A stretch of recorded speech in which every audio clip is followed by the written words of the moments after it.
What's up guys, nandito na nga tayo sa may sa Uyo, Palengke malapit. Nandito tayo sa may Road 4 para puntahan at tikman itong pinakamura na yata na nakita kong kainan, no? As low as 7 pesos lang may makakain kayo dito. Kaya ano pang hinihintay natin? Let's go!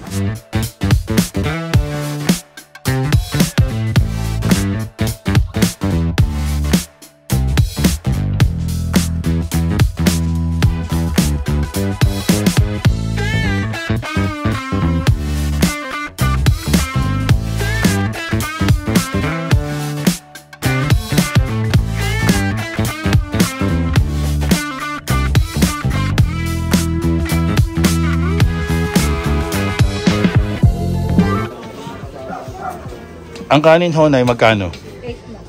8 pesos ang kanin. Day, anong oras ho kayo nagbubukas? 4:30 to 4:30 ng PM, saka 4:30 ng hapon? Opo, saka AM. Hapon, saka alas 4. Hanggang madaling araw? Oh, okay. Hanggang pagdating ng alas 4 madaling araw, talagang nagsasara na ho kayo? Sara na po, minsan naabot sa may alas 5. Ay, ganun. Nay, ano hong mga paninda nyo dito? Magkano mga presyo? Ayun pong itlog, 13. Chicken nuggets namin, 7. Roll na ham, 7. Shanghai, 7. Hotdog na putlong, 12. Hotdog na red, 17. Hotdog na brown, 17.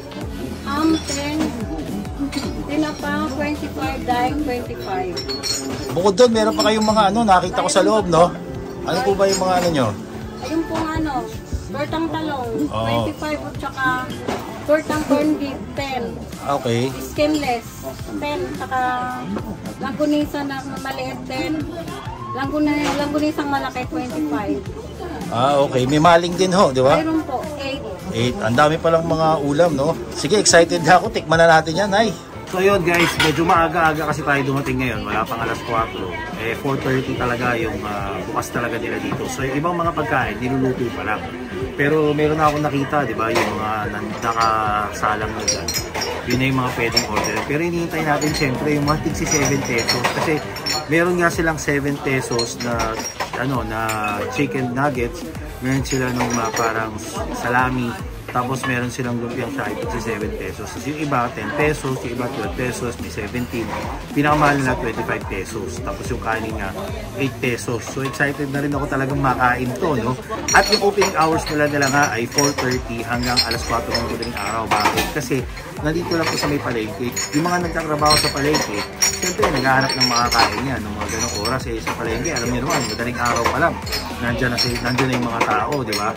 So, yun yung mga kinikater ni nanay, no? Yung mga kumakain dito, karamihan yung mga nasa palengke.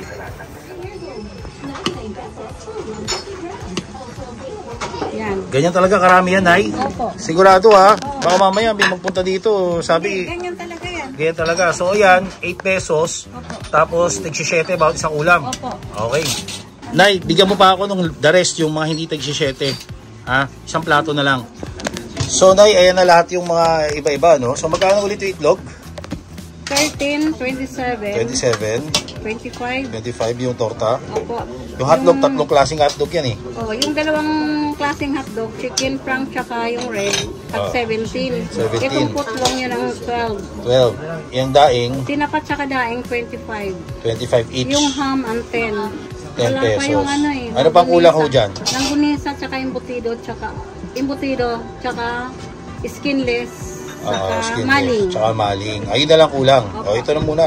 Sige. Ito na nga guys, no? So na-order na natin napakamurang mga ulam. So itong nakikita nyo dito, ito yung chicken nuggets sila. 7 pesos yan. Itong salami, 7 pesos. At yung lumpiang Shanghai, 7 pesos lang rin yan. Tapos yung kanin, 8 pesos. Ganito pala karami, kaya pala 8 pesos. Kasi ganito kadami. Diba? Sobrang dami nito. Nagulat ako. Kala ko pang 2 o 3 order na to ng mga normal na mga 5-10 na mga ulam, no? Dito, ganito lang 7 pesos. Akalain nyo ba yan? Tapos, nag-order din ako ng mga hindi pa 7 pesos. Ito yan. Iba-iba yung presyo, pero unahin muna natin to. Diba? So, tikman na natin guys, no? Wala nang mga sausaw-sausawan ko, pero normally, kiniketsa pa nila. Nuggets sila. Kamay na natin yung kanin. Yung kanin nila ha. Masarap yung kanin nila. Nakita ko kanina, may mga magic ingredients sa sinali dito. Hindi ko lang pinakita sa inyo. Pero pwede na. Ito guys ha, yung kung lasa at lasa ang pag-uusapan. Siyempre, alam niyo naman itong mga pagkain na to. Kung ano yung sarap nila, yun na yun. Di ba? Ang importante dito, mura. Mura natin makakain. Ang price point talaga yung pinag-aanuhan dito. Pero yung kanin, masarap talaga. Salami.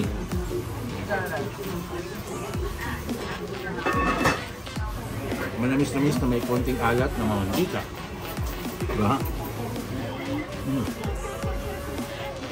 Pwede na. Talagang 7 pesos lang. Panalo na to. Diba?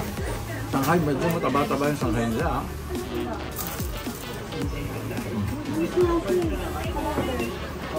Bagong ito, manulog pa.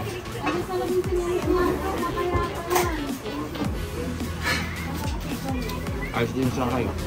Kaya sa akin ha, sobrang sulit itong mga murang mga ulam na to. 7 pesos dito. Ngayon, ito pa yung mga ibang inulam. Ito pa yung mga ibang in-order ko. Diba?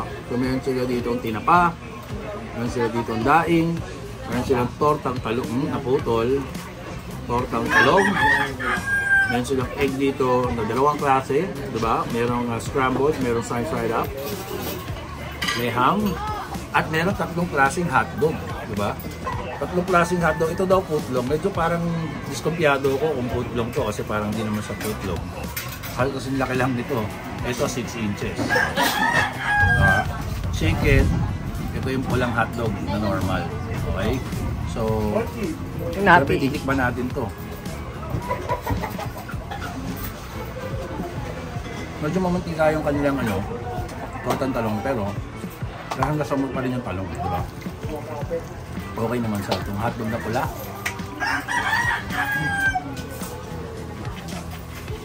Yung hotdog nila masarap. Pero hindi ito tayo juicy. Ito para may cheese din, no? Chicken cheese dog. Mas gusto ko yung chicken cheese dog.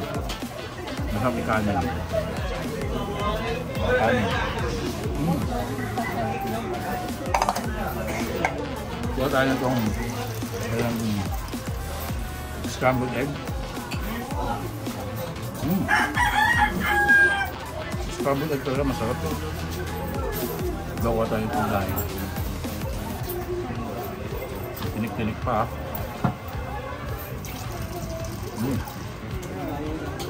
Pwede na rin guys.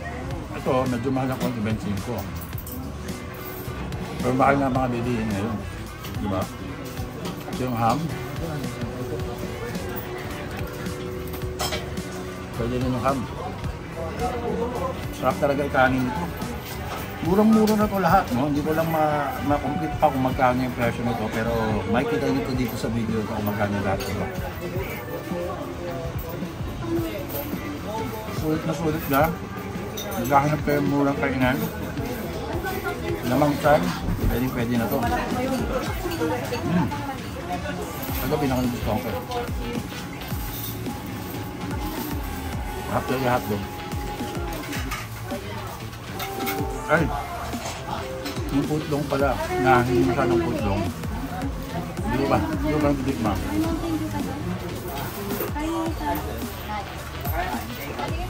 Pwede na rin. Pwede na rin yung putlong. Actually, mag-enjoy din kayo talaga dito, no? Lalo na kung may mga sauce pa. Lagyan ko ng ketchup. Hindi ko na nilagyan eh.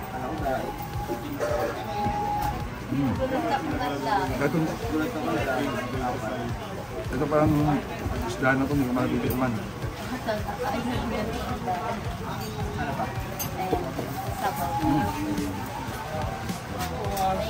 Sarap din. Mail kayo ng isda. Solid na solid dito. Again, nandito lang tayo sa may sabi ng sa Uyo market. Sa Uyo Palengke. Tapos pag nasa sa Uyo Palengke na kayo, hanapin niyo yung Road 4. Pumasok kayo doon, dire-diretso lang. Matutuntunan nyo itong tindahan ni Aling Bioli, ang Bioli Bee.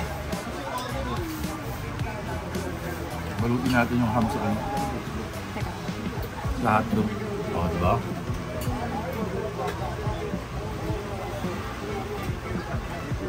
Aha.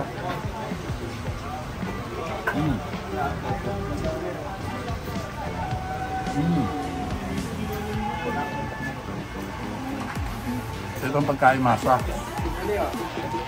Lalong panalo. Kung nyo ba subukan to, subukan nyo na. Dito nga kay Nanay Bioli at ang tindahan niyang Bioli Bee. Kayo. At ayun na nga guys, dito ko na muna tatapusin itong ating video. Dito nga sa tindahan ni Aling Bioli, ang Bioli Bee, di ba? Napakamura ng mga pagkain dito. At meron ka pang mga choices, no? As low as 7 pesos may makakain kayo. Pero kung gusto nyo ng medyo mas mahal ng konti, tingin 25, meron din sila. Tulad ng mga isda, di ba? May mga hotdog sila, 3 klase yung hotdog nila dito. At syempre yung fried rice na tig-8. Sobrang mura na yan sa panahon ngayon, di ba? Anyway, sana nag-enjoy kayo sa video na to. And if you do, please press the thumbs up button down below. And if you haven't subscribed to the channel, please press the subscribe button and click the notification bell. Follow us on all our social media accounts. Till next time.